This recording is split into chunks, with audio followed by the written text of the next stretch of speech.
Good morning po. Ito po si Kelly Maghane ng SP999, isang Embro machine operator po.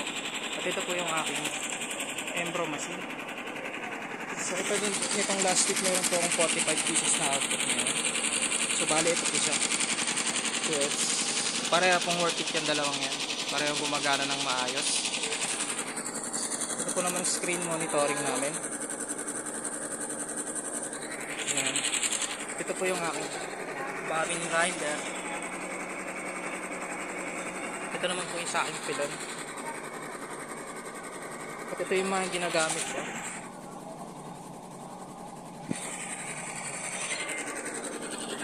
And then, ito po yung aking frame storage.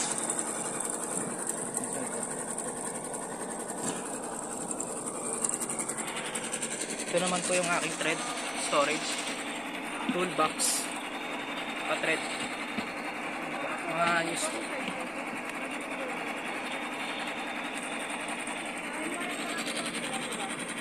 So yung bobbin natin parehang gumagana.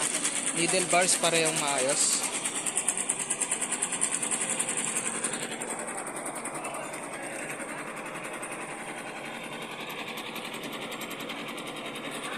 At ito naman po yung aking Embro monitoring, embroidery, inventory report, and then yung embroidery maintenance report po. Yun lang po. Salamat.